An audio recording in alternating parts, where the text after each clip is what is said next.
بسم الله والحمد لله والصلاة والسلام على رسول الله وعلى آله وصحبه ومن والاه. رب اشرح لي صدري ويسر لي أمري واحلل عقدة من لساني يفقهوا قولي. Mes chers frères, mes chères sœurs, aujourd'hui avec l'aide d'Allah Tabarak wa Ta'ala, je vais me concentrer avec vous sur un hadith du prophète sallallahu alayhi wa sallam. On va donc prendre un hadith du prophète sallallahu alayhi wa sallam et on va expliquer les leçons que l'on peut tirer de ce hadith qui est très riche. Notre bien-aimé Muhammad sallallahu alayhi wa sallam, le meilleur des hommes, il s'asseyait avec ses compagnons et il leur exposait les vérités et il corrigeait leur conception et attirait leur attention sur ce qui leur échappait ou leur semblait confus. Il leur montrait souvent la différence entre les règles de ce bas monde et celles de l'au-delà, entre les critères des gens et ceux d'Allah. Et un jour, le prophète, alayhi salatu wassalam, il est assis avec les compagnons et il les interroge. Et le hadith que je vais mentionner, la plupart d'entre vous, vous l'avez entendu, vous le connaissez par cœur, mais bi'idhnillahi tabarak wa ta'ala, aujourd'hui, je veux que l'on sorte de cette conférence avec des vraies résolutions. D'après Abu Huraira, radiyallahu anhu, le prophète sallallahu alayhi wa sallam demanda: savez-vous qui est le ruiné? Le prophète sallallahu alayhi wa sallam, il demande aux compagnons: savez-vous qui est le ruiné? Selon vous, qui est la personne ruinée? Oui? Celui qui fait des bonnes actions, mais qui calomnie à côté. Très bien. Soyez attentifs, s'il vous plaît. Le prophète, alayhi salatu wassalam, il pose la question, il dit: savez-vous qui est le ruiné? Ils répondirent: le ruiné pour nous, c'est celui qui n'a ni argent ni bien. Ils répondirent: le ruiné pour nous, c'est celui qui n'a ni argent ni bien. Voilà. Pour nous, c'est celui-là qui est ruiné. Il dit alors, et regardez comment le prophète sallam enseigne, oriente, corrige les compréhensions. Il dit, alayhi salatu wassalam, le ruiné de ma communauté, c'est celui qui, au jour de la résurrection, viendra avec des prières, des jeûnes, des aumônes légales. Il a payé zakat. Mais il aura insulté un tel, calomnié un tel, fait couler le sang d'un tel et frappé un tel. On donnera alors ses bonnes actions à celui-ci, à celui-là. Pourquoi? C'est quelqu'un qui a prié, qui a jeûné, qui a fait l'aumône. Il a fait beaucoup de bonnes actions. Il a un capital de bonnes actions au jour du jugement. Mais en même temps qu'il a fait ces bonnes actions, il a commis des péchés, des injustices. Et ces injustices-là, il doit les réparer le jour du jugement. Et le prophète, il dit, mais il aura insulté un tel. Il aura calomnié un tel, fait couler le sang d'un tel et frappé un tel. On donnera alors ses bonnes actions à celui-ci, à celui-là. Les victimes se présentent à Allah le jour du jugement et réclament leurs droits. Pense à toutes les personnes que tu as lésées sur terre. Pense à des choses qui peuvent même te paraître insignifiantes, où il y a des gens qui viendront le jour du jugement réclamer leurs droits. En stationnant un jour, t'as cogné une voiture, t'as cassé le phare et t'es parti. C'est une injustice ou pas? Tous payent. Normalement, un musulman qui, en reculant, il a percuté un véhicule et il a endommagé, qu'est-ce qu'il fait?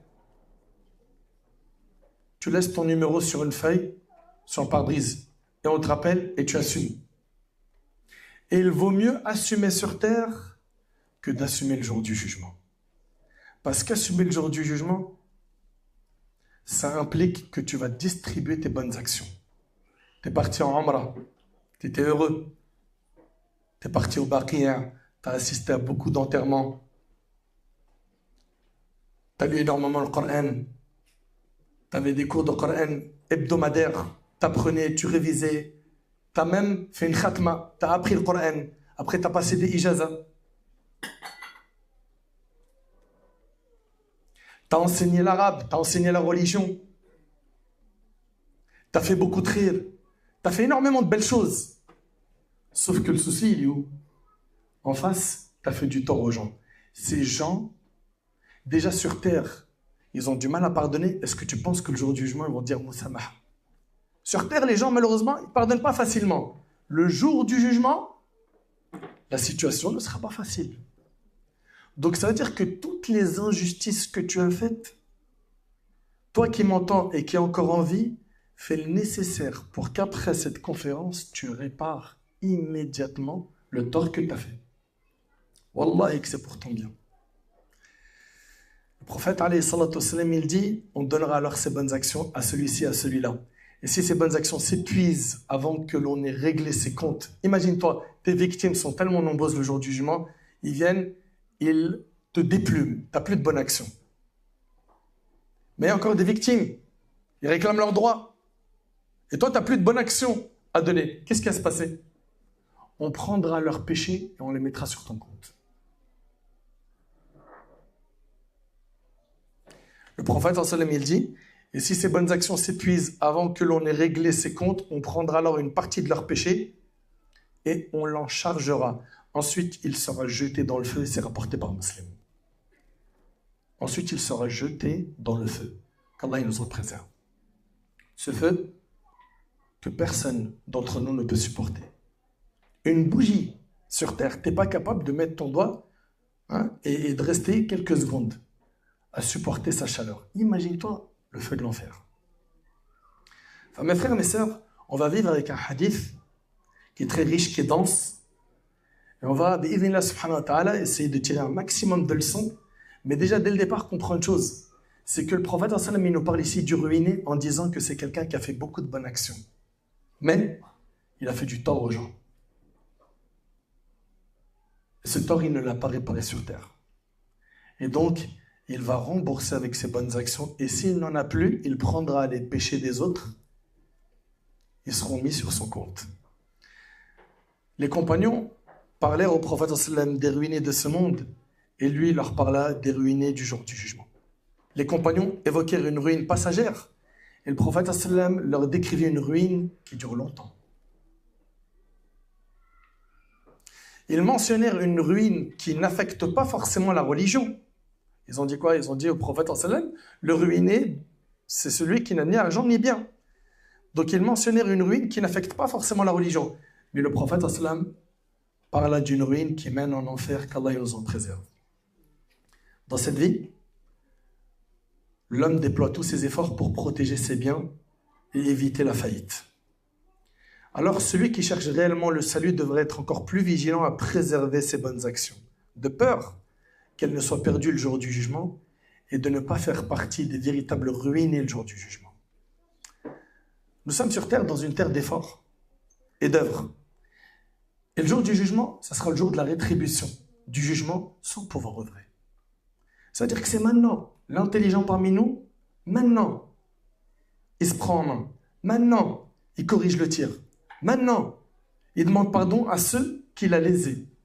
C'est difficile, c'est un exercice costaud pour ton nafs, fais-le. Le prophète a dit, la marchandise d'Allah vaut cher, la marchandise d'Allah c'est le paradis. Le paradis, tu ne l'auras pas gratuitement. Tu crois que tu vas avoir le paradis blèche, sans faire d'effort. L'endroit où tu vas sans faire d'effort, c'est Jahannam. C'est là où tu vas aller.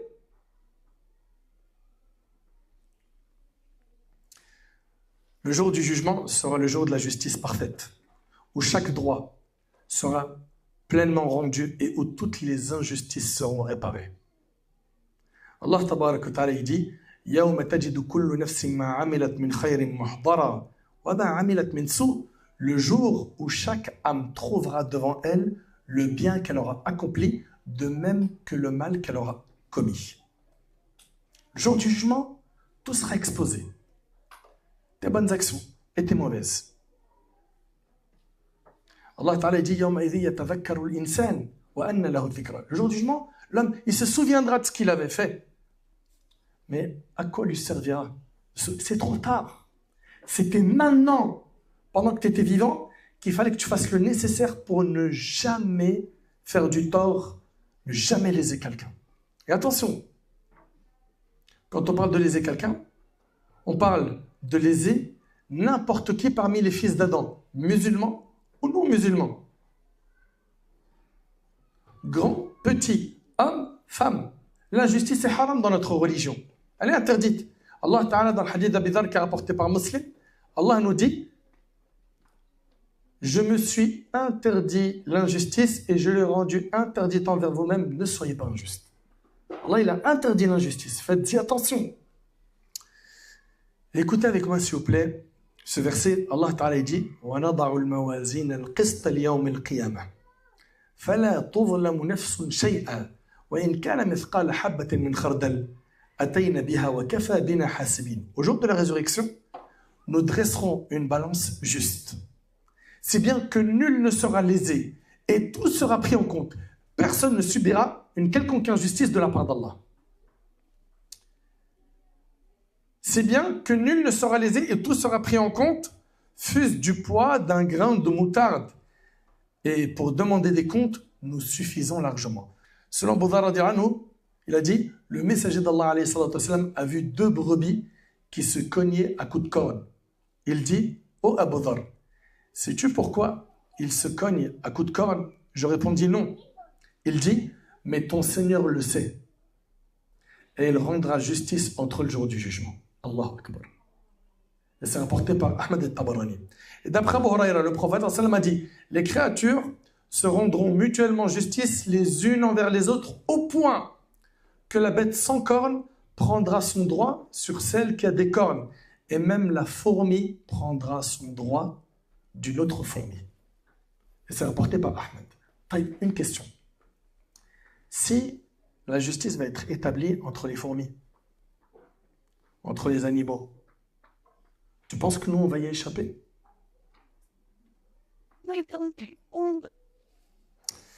Allah Ta'ala dit: Al-yawma tujza kullu nafsin bima kasabat. La dhulma al-yawm, inna Allaha sari'ul hisab. En ce jour, chacun sera rétribué selon ce qu'il aura acquis. Point d'injustice en ce jour. Allah est prompt à demander compte. Allah est prompt à demander compte. En ce jour difficile, le jour du jugement, au cœur de cette scène effroyable, le prophète il attire notre attention, ainsi que celle de ses compagnons, sur une catégorie de personnes parmi cette communauté. Ce sont des gens qui ont accompli des œuvres de piété. C'est des gens qui ont prié. C'est des gens qui ont jeûné. C'est des gens qui ont fait l'aumône. C'est des gens qui ont fait beaucoup de bonnes actions. C'est des gens qui ont peiné dans la nuit pour prier, pour faire qiyamul layl, faire des prières surrogatoires la nuit. Ce sont des gens qui ont supporté la chaleur du jour pour jeûner. Ce sont des gens qui ont combattu leur attachement au bien pour les dépenser dans le sentier d'Allah. Ils auront donné, malgré l'amour qu'ils portaient à leur richesse. Ils auront donné aux pauvres, aux orphelins, à ceux dans le besoin. Ils auront multiplié les œuvres pieuses, renoncé au plaisir de ce bas monde.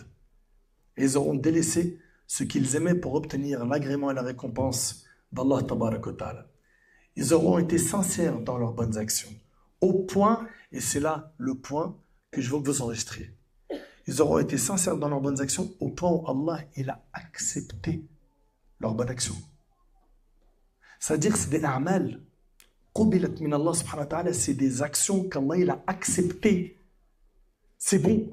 C'est dans leur capital le jour du jugement. Ce sont des bonnes actions acceptées. Allahu Akbar. Ils verront alors la récompense de leurs œuvres. Ils verront l'ampleur du bien qu'ils ont fait et penseront qu'ils sont sauvés.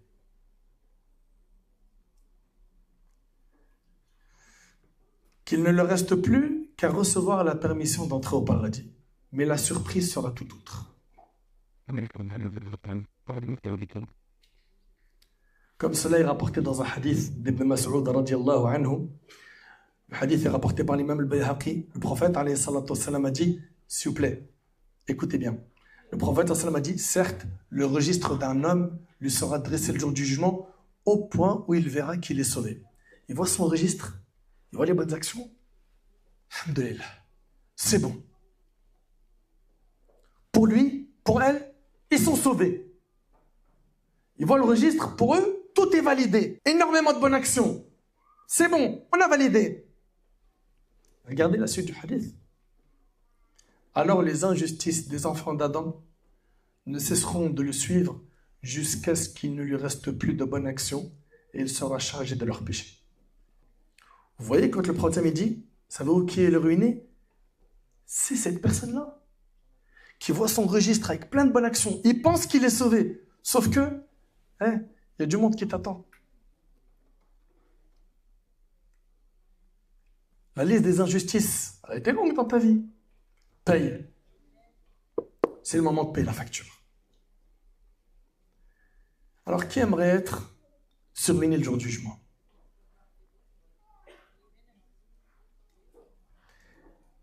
Si ce n'est pas notre souhait, répare vite ces injustices. Répare vite, débrouille-toi pour faire ça le plus vite possible. Subhanallah, des gens qu'il avait lésés dans cette vie, parmi les fils d'Adam. Il n'est pas dit parmi les musulmans ou parmi les pieux. Regardez le prophète, il a dit quoi? Alors les injustices des enfants d'Adam ne cesseront de le suivre jusqu'à ce qu'il ne reste plus de bonnes actions et ils seront chargés de leurs péchés. Les injustices des enfants d'Adam. Tu as été injuste envers un musulman ou un non-musulman, tu payes le jour du jugement. Tu as volé les biens d'un tel, tu as sali l'honneur d'un tel, tu as insulté un tel, tu as fait circuler une rumeur sur l'honneur de cette sœur. Et vous savez très bien comment ça se passe sur les réseaux sociaux aujourd'hui.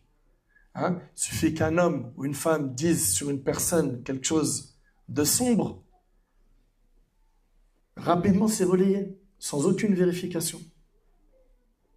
Les gens prennent part aux calomnies très rapidement. Eh bien, tu vois tous ces péchés-là, surtout si tu utilises les réseaux sociaux pour faire du haram, pour salir l'honneur des gens, te moquer, insulter, calomnier, rabaisser, eh bien, le jour du jugement, accroche-toi. Parce que tu auras beaucoup de choses à corriger. Et c'est des remboursements qui se feront avec tes bonnes actions. Subhanallah. Un tel a été privé de l'héritage.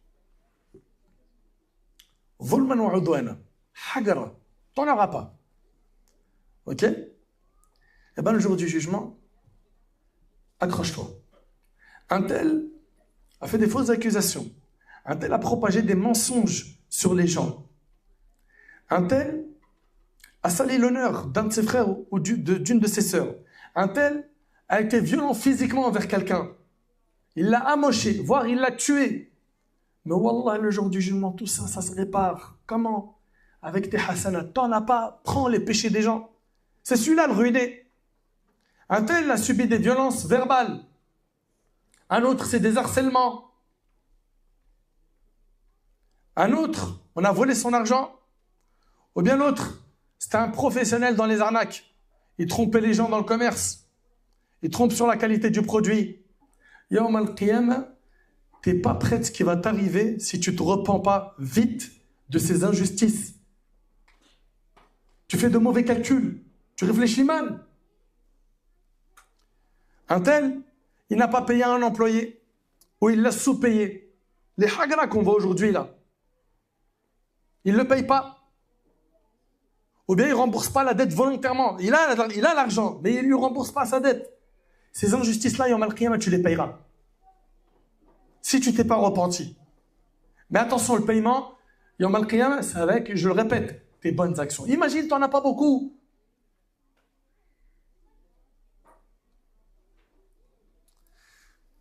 Un tel a été injuste en empêchant les membres de sa famille de pratiquer la religion.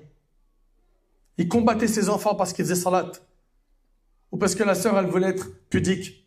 Le père qui s'oppose à sa pudeur. Ou à ce qu'ils apprennent la religion, etc.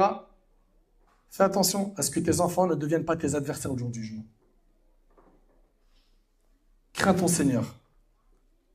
Crains Allah tabarak wa ta'ala. Un tel a rompu les liens de parenté. Et il était injuste envers les membres de sa famille. Un tel, il fait des faux témoignages. L'autre, il cache un témoignage véridique. L'autre, il juge avec injustice.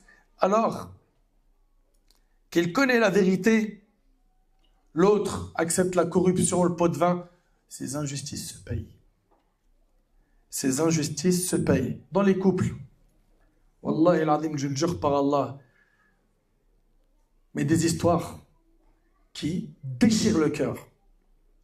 Combien de fois on a été contacté par des sœurs qui sont suspendues.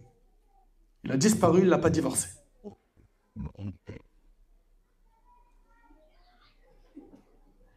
Et parfois, quand on arrive à voir le frère, pourquoi tu ne veux pas la divorcer? Pourquoi tu la laisses suspendue? Tu as refait ta vie. Il dit, je ne veux pas qu'elle refasse la sienne. Tu peux finir parmi les ruinés, Yawm al-Qiyamah. Sans compter une chose qui est importante, c'est que l'injuste, il paye un double tarif. Le prophète, alayhi salatu wassalam, il a dit, il y a deux choses, écoutez bien ce hadith, s'il vous plaît, apprenez-le, dont Allah accélère leur châtiment dans ce bas monde. Il y a deux choses dont Allah accélère leur châtiment dans ce bas monde. L'injustice et le mauvais traitement des parents. Tu as été injuste? Wallahi que tu vas le payer sur terre avant de quitter cette dunya, si tu t'es pas repenti. T'as hagar cette femme? T'as pas voulu la divorcer? Injustement. Zulman wa udwana. Hagra. Parfait. C'est une histoire de temps. Parfois, ce sont des injustices d'une autre forme dans le couple, où il y a une manipulation des enfants de la part du père ou de la mère pour que les enfants détestent le papa ou la maman. Et surtout quand on les prend jeunes, qu'on les manipule, et que l'enfant ne veut plus entendre parler de son père ou de sa mère. Et hélas, wallah, je le dis avec un cœur qui saigne, les nombreux cas qu'on a reçus, c'était souvent des sœurs qui utilisaient cette carte pour faire mal, pour punir l'homme. Parce qu'ils sont divorcés, tu les verras plus. Et eux qui se sont mariés selon le Coran et la Sunna, il n'y a plus de Coran et la Sunna dans le divorce. Il y a un tribunal avec faux témoignages.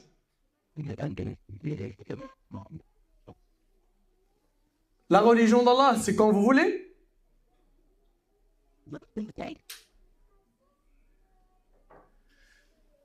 Et ben voilà, on va voir parfois des hommes ou des femmes qui vont manipuler les enfants pour leur monter la tête contre papa ou contre maman. Parfois, ça va être des gardes d'enfants alternés non respectés. Ils ont divorcé, ok? Ils ont un droit de garde d'un week-end partagé dans les vacances et une semaine. Vous connaissez comment ça se passe? Non. Je vais le priver de la garde de ses enfants. Et je vais monter un gros dossier sur lui tellement brûlant qu'il ne pourra plus voir ses enfants. Et parfois, ça arrive, mais c'est rare que ce soit l'homme qui agit ainsi. Et nous, on vous parle avec ce qu'on reçoit. Mais ce frère ou cette sœur, et malheureusement, beaucoup de fois, c'est des sœurs. Je ne vais pas généraliser, mais c'est ce que je reçois beaucoup. Mais Yawm al-Qiyamah, tu penses que tu vas t'en sortir comme ça? Tu as assez de bonnes actions pour te racheter le jour du jugement?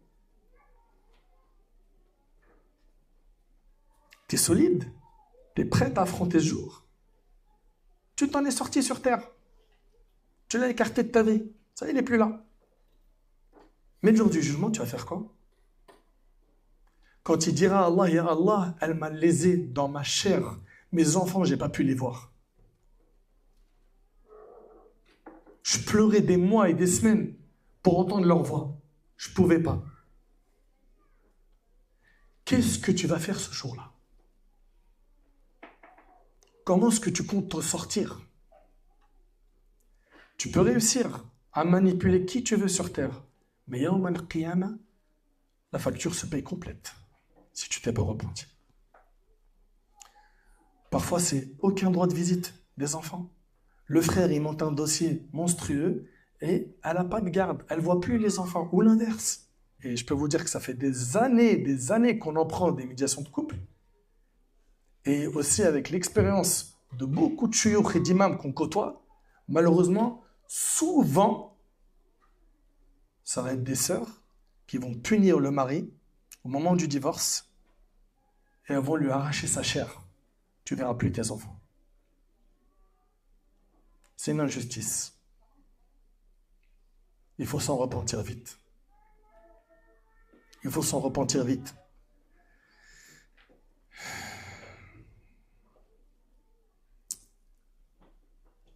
Donc comprenez, mes chers frères, mes chères sœurs, que le jour du jugement, il y en a un qui dira « Seigneur, rends-moi justice face à un tel. Il m'a pris mon bien sans aucun droit. Il m'a privé de mes droits. » Donc, Yawm al-Qiyamah, Allah subhanahu wa ta'ala, il répara les torts qui ont été faits sur terre en distribuant des bonnes actions et des mauvaises actions. Ben, des bonnes actions, ceux de la personne injuste, et des mauvaises actions, des victimes, s'ils n'ont plus rien à gratter chez les injustes. C'est le jour de la justice absolue. Aucune injustice ne sera commise ce jour-là. Allah tabaraka wa ta'ala rendra justice aux opprimés. Il prendra des bonnes actions de cet homme, pourtant bienfaisant, mais injuste, et il les donnera à ceux qui les lisaient. Et ce, jusqu'à ce que ces bonnes actions puissent rembourser tout le monde. Chaque personne injuste remboursera, quitte à ne plus avoir de bonnes actions. Et si la personne n'en a plus, elle prend les péchés des autres. Puis elle est jetée dans l'enfer. Quel immense regret. Quelle grande catastrophe. Quelle véritable faillite. La hawla wa la quwwata illa billah. Les causes de la faillite. Alors c'est important qu'on parle des causes après des solutions. Celui qui médite sur les causes de la faillite mentionnées par le prophète sallam constate qu'elles tournent toutes autour d'une seule réalité malgré la diversité de leurs formes. Il s'agit de l'atteinte aux droits des gens et de l'injustice envers eux. Insulter un tel, accuser un tel, s'approprier injustement le bien d'autrui, verser le sang d'un tel, frapper un autre. Et ce qui pousse à minimiser ces actes et à oser les commettre relève de plusieurs causes. 1. L'insouciance vis-à-vis du jour du jugement.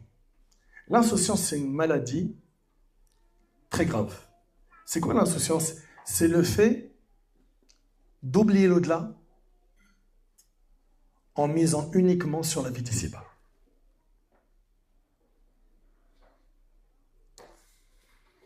Ouais. Et il y a des raisons pour lesquelles les gens sont insouciants. L'amour excessif de ce bas monde, la procrastination, ils pensent qu'ils ont le temps, ils ont encore le temps devant eux. Et nos pieux prédécesseurs, ils nous ont dit toute personne qui a des espoirs de vivre longtemps finira par mal agir. Tu dois voir le jour du jugement comme proche. Tu dois voir la mort comme étant proche. Comprends que tu es de passage. Garde en tête que la mort subite fait partie des signes de la fin des temps. Combien de personnes autour de nous nous ont quittés sans être malades? Du jour au lendemain, un tel est mort dans son sommeil. L'autre, c'est une crise cardiaque. L'autre, c'est ceci. L'autre, c'est cela. Combien? Et ton jour et le mien viendra un jour. Enfin, la première cause qui fait qu'aujourd'hui les gens minimisent ces actes et osent être injustes, l'insouciance vis-à-vis du jour du jugement. Ils n'y pensent pas. Allah Ta'ala dit innahum yarawnahu ba'ida. Ils voient le jour du jugement comme loin. Allah dit wa narahu qariba. Et nous le voyons proche. Allah dit iqtarabat as-sa'a wa inshaqa al-qamar. L'heure est proche et la lune s'est fendue. Allah il nous dit que le jour du jugement il est proche. Subhanallah, quand on regarde les signes de la fin des temps, qu'est-ce qui reste avant les grands signes? La plupart des signes, les petits signes de la fin des temps, sont devant nous. Et les grands signes de la fin des temps, qui sont au nombre de 10, ils vont s'enchaîner. Comme dans le hadith de l'Hakim, comme les perles d'un collier tombent l'un derrière l'autre. Les grands signes, ils vont s'enchaîner très vite. Vous entendez parler de le Messie ad-Dajjal, le faux Messie, Nuzul Isa, Gog et Magog, etc. Tout ça, ça va s'enchaîner, ça va venir très vite. Et la question qu'on doit se poser, c'est mais avec quoi on va rencontrer Allah? Quand est-ce qu'on va corriger toutes ces injustices, tous ces torts que l'on a fait sur terre? Quand? Donc la première cause qui a poussé les gens à minimiser ces actes que l'on a vus et à tomber dans l'injustice, c'est le fait d'être insouciant vis-à-vis du jour du jugement. 2, le manque d'examen de conscience dans cette vie. Pas d'examen de conscience. Nous, on doit être comme un commerçant avec notre âne. Chaque jour, tu fais le bilan, tu fais les comptes. T'as gagné ou t'as perdu. Abdullah ibn Mas'ud, il disait, radiyallahu anhu, il n'y a pas un jour que j'ai le plus regretté, si ce n'est le jour qui passe sans que mes bonnes actions n'aient augmenté. Regardez les compagnons. Ce qu'ils regrettent le plus dans sa vie, c'est un jour qui est passé sans que ses bonnes actions n'aient augmenté. Tes jours, ils ressemblent à quoi, mon frère? Ma sœur, tes jours, ils ressemblent à quoi? Est-ce que tu as ces challenges, ces défis d'être chaque jour meilleur que la veille? Est-ce que tu te donnes les moyens? C'est un objectif. Tu y penses? Ah, tu y penses, oui. Pour l'euro, pour l'argent, pour tes études, ton statut social, ta place dans la société et ta place le jour du jugement. Tu vas être où? Première raison, c'est l'insouciance vis-à-vis du jour du jugement. 2, c'est le manque d'examen de conscience. C'est ce qui a poussé les gens à minimiser ces actes et à causer autant de tort et d'injustice autour d'eux. 3, l'illusion de la force. L'illusion de la force et le sentiment d'être à l'abri de toute sanction ici-bas. Alors que Allah subhanahu wa ta'ala min asma'ihi al-halim, le longanime. Vous savez, ça veut dire quoi, al-halim? Qui s'est levé la main? Personne. Oui? Le sage, non, ça c'est al-hakim. Le doux, ça c'est al-rafiq. Oui? Barakallahu fik. C'est celui qui ne se hâte pas de punir ses serviteurs. Un exemple qu'on connaît tous, Pharaon. Tu as vu combien de temps il a fait n'importe quoi? Il n'a pas été puni tout de suite. Mais parfois, Allah, parce qu'il est aussi Al-Hakim, il va te laisser un délai, il ne va pas te punir tout de suite. Parfois, il va te hâter une punition sur terre pour que tu reprennes le droit chemin. Pour que tu te réveilles de ton insouciance. Donc, se sentir à l'abri de la sanction, puisque tu n'as rien eu, ça fait longtemps, tu es en roue libre dans les péchés, il ne se passe rien de mal, de négatif. Attention. Attention, c'est pas parce que tu n'as rien pour le moment qu'il n'y a pas quelque chose qui va te frapper, hein, une grande épreuve dans les jours, dans les semaines, dans les mois qui suivent. Fais gaffe. 4e raison qui a fait que les gens ont minimisé ces actes d'injustice, c'est le fait de compter sur le pardon d'Allah, tout en persistant dans l'injustice. Ajib, wallah, ces gens-là.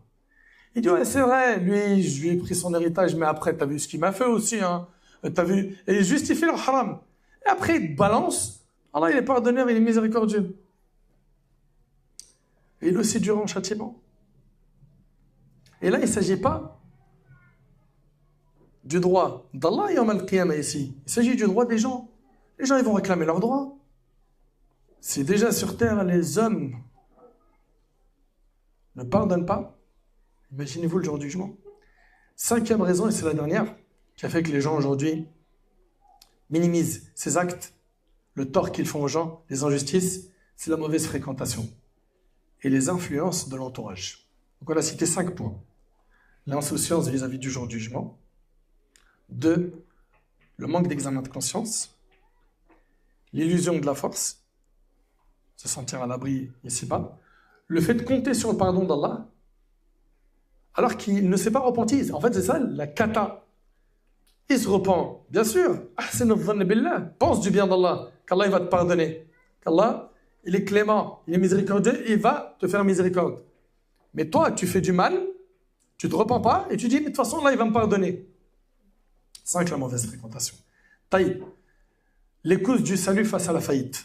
Parce que nous, on ne veut pas faire partie des ruinés yawm al-qiyamah. Qui parmi vous aimerait se retrouver à la place de ce personnage qui a été décrit dans le hadith? Il a fait des prières, des aumônes, il a payé la zakat, il a fait des umrah, l'i'tikaf, Qur'an, dhikr, il a aidé ses parents, il a fait de l'humanitaire, il a parrainé des orphelins, etc. Mais il a insulté un tel, il a calomnié un tel, il a frappé un tel, il a volé l'argent d'un tel, etc. Et le prophète sallam parle de cette personne en disant que c'est la personne ruinée. Ruinée. Pourquoi? Parce qu'elle va distribuer ses bonnes actions aux gens Et si elle n'en a plus, on prendra les péchés des victimes, qu'on lui jettera sur son compte et sera jeté en enfer. Taïb. Pour que l'homme soit préservé des conséquences de la faillite dans l'au-delà, il lui incombe plusieurs choses. J'aimerais que vous notiez ces points, s'il vous plaît. Comme ça, on sort avec du concret. Ok? 1. Être vigilant quant aux droits des gens. Et y être extrêmement sensible. Sois extrêmement sensible concernant le droit des gens. Tu fais quelque chose, tu penses que tu as heurté la sensibilité de quelqu'un, que tu l'as blessé, que tu as fait du tort à ton frère, que tu l'as lésé, répare. Va le voir. Va voir ta sœur et dis-lui, écoute, j'ai fait ceci, cela, tel jour, tu l'as peut-être mal pris, je te demande pardon. Vaut mieux que tu répares ça vite et rapidement que tu laisses, comme font beaucoup de gens, des accumulations et des accumulations et des semaines, des mois, des années, jusqu'à ce qu'ils te disent non, impossible, je vais le voir. C'est pas grave, j'assumerai le jour du jugement.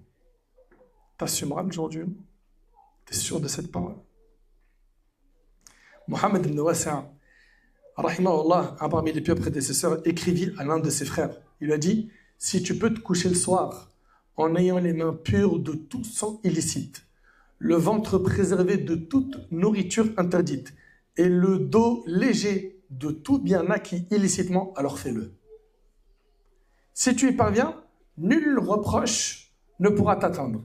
إنما السبيل على الذين يظلمون الناس ويبغون في الأرض بغير الحق. Il n'est de grief qu'à l'encontre des gens qui transgressent envers autrui et commettent des abus sur terre sans aucun droit. Donc, développe cette sensibilité.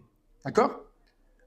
C'est la première solution pour nous écarter de la ruine le jour du jugement. Développe cette sensibilité extrême face aux droits des gens. Ok? Et ça va venir avec l'effort. 2. Gardez constamment à l'esprit le jour du jugement. Et tu veux te retrouver perdu le jour du jugement, ruiné, sans rien. Subhanallah, quand tu réfléchis sur le ruiné, il a fait des bonnes actions en étant sincère. Elles ont été acceptées. Il les a vues. Mais elles ne sont pas pour lui. Il les distribue parce qu'il a été injuste. Parce qu'elle a été injuste. Gardez constamment à l'esprit le jour du jugement. Car cela constitue par la permission d'Allah une protection contre l'injustice et la faillite. Un homme parla un jour au calife bien guidé, Omar ibn Abd al-Aziz radiyallahu anhu. Il a parlé avec Omar ibn Abd al-Aziz et jusqu'à ce qu'il l'a mis en colère. Omar s'apprêta à réagir dans la colère, puis s'est retenu. Et il a dit, tu voulais que le diable m'incite par le pouvoir, parce qu'il avait le pouvoir, c'est le calife. Tu voulais que le diable m'incite par le pouvoir à te faire subir aujourd'hui ce que tu me feras subir demain. Il a dit, pars qu'Allah te pardonne. Pense aux conséquences. Quand tu étais en position de force et que tu t'es vengé jusqu'à terrasser un de tes frères, l'humilier, pense au jour du jugement. Pense-y, tu vas être humilié toi le jour du jugement? Tu veux que ça se passe mal pour toi? Fais attention. Donc on a dit, développe cette grande sensibilité face aux droits des gens. Pense au jour du jugement. 3, s'examiner constamment soi-même. S'examiner constamment soi-même. Car celui qui se remet en question reconnaît ses fautes et s'efforce de s'en libérer avant le jour de la perte. Othman ibn Affan, il entrait un jour, radiallahu anhu, et il vit son serviteur en train de nourrir une de ses bêtes. On parle de Othman, un grand compagnon, 3e calife de l'islam. Il remarqua quelque chose dans la nourriture. Il a attrapé alors l'oreille du serviteur et la serra. Puis il a regretté. Vous suivez ou pas? Il a attrapé l'oreille du serviteur, il lui a serré, puis il a regretté. Il dit alors au serviteur, lève-toi et rends-moi l'appareil. Fais-moi la même chose. Le serviteur refusa, mais il insista jusqu'à ce qu'il accepte. Le serviteur prit alors l'oreille de Othman. Et Othman, il lui disait, serre. Pourquoi, à votre avis, il disait ça? Il préfère que ce soit remboursé sur terre. Il lui dit, serre, plus fort. Lorsque Othman sentit qu'il avait subi l'équivalent, il dit, quelle grâce que le règlement des comptes ici-bas avant celui de l'au-delà. Corrigez les choses sur terre pendant qu'il en a encore temps. Pensez à tout le mal que vous avez fait aux gens, le tort que vous avez fait subir aux gens, les injustices que vous avez faites et réparez ça. Quatrièmement, ne pas compter sur le pardon. Si tu comptes sur le pardon d'Allah subhanahu wa ta'ala, sache que les injustices entre les serviteurs seront intégralement réglées par lui. Et si tu comptes sur le pardon des gens, il est déjà très rare et limité dans ce bas monde. Alors qu'en sera-t-il le jour du jugement? Cinquièmement, se rappeler de la puissance d'Allah sur toi. Omar ibn Abdelaziz, radiyallahu anhu, écrivit à l'un de ses gouverneurs, il a dit, lorsque tu t'apprêtes à léser quelqu'un, rappelle-toi la puissance d'Allah sur toi. Sache que tout ce que tu fais subir aux gens disparaîtra d'eux, mais restera inscrit contre toi. Et sache qu'Allah, Azza wa Jal, reprendra les droits des opprimés auprès des oppresseurs et paix sur toi. Rappelle-toi que le mal que tu fais, Allah, il est plus puissant que toi. Il peut te faire goûter à un mal équivalent sur terre ou dans l'au-delà, ou dans les deux. Sixièmement, libère-toi de ces injustices dans cette vie. Vite, répare les pots cassés. Car cela est bien meilleur que d'en répondre dans l'au-delà. Selon Abu Hurayra radiyallahu anhu, le prophète sallallahu alayhi wa sallam a dit « Celui qui a lésé son frère dans son honneur ou ses biens, qu'il s'en acquitte immédiatement. » Comment? En réparant le tort causé ou en s'excusant, fait le nécessaire pour réparer la chose. Celui qui a lésé son frère dans son honneur ou ses biens, qu'il s'en acquitte immédiatement, avant que ni le dinar ni le dirham ne soient de quelque utilité, c'est-à-dire le jour du jugement. Sans quoi, s'il a quelques bonnes actions à son actif, on prendra l'équivalent de son injustice pour le donner à la personne lésée. Et s'il n'a aucune bonne œuvre, on lui fait supporter en compensation une partie des péchés de la victime rapportés par le Bukhari. Répare ça vite. Procrastine pas. À la fin de cette conférence, tu fais le bilan des personnes que tu as lésées. Et tu te bats avec ton ego pour corriger ça. Parce que si tu meurs avant de corriger ça, la réparation, le jour du jugement, elle se fera avec tes hasanat. Si tu en avais beaucoup et que tu avais lésé beaucoup de personnes, c'est distribué. Imagine si tu n'en avais pas beaucoup. Et imagine s'il y a trop de victimes, Yawm al-Qiyamah. Tu peux te retrouver à ne plus avoir de bonnes actions et à récupérer leurs péchés. Et là, tu seras un vrai ruiné. Septièmement, et c'est le dernier point, traiter les gens avec indulgence et pardon, dans l'espoir qu'Allah nous pardonne, car la rétribution est de la même nature que les actes. Ibn al-Qayyim, rahimahullah, il a dit, écoutez bien ces paroles s'il vous plaît, Ibn al-Qayyim, ce grand savant, a dit, Allah, exalté soit-il, traite le serviteur dans ses fautes de la même manière que celui-ci traite les gens dans leurs fautes. Tu pardonnes les fautes des gens, Allah te pardonnera les tiennes. Tu pardonnes rien aux gens, tu t'exposes à ce que le jour du jugement, tes péchés soient pas pardonnés. Allah, exalté soit-il, traite le serviteur dans ses fautes de la même manière que celui-ci traite les gens dans leurs fautes. Allah Ta'ala, il dit dans le Coran, وَلْيَعْفُوا وَلْيَصْفَحُوا أَلَا تُحِبُّونَ أَن يَغْفِرَ اللَّهُ لَكُمْ, qu'ils passent outre et ne fassent aucun cas du tort qu'ils ont subi. N'aimeriez-vous pas qu'Allah vous pardonne? Tiens, je vous pose une question. C'est quoi la différence entre al-maghfira et al-afu? Oui? Tumha. Barakallah fiki, c'est ça.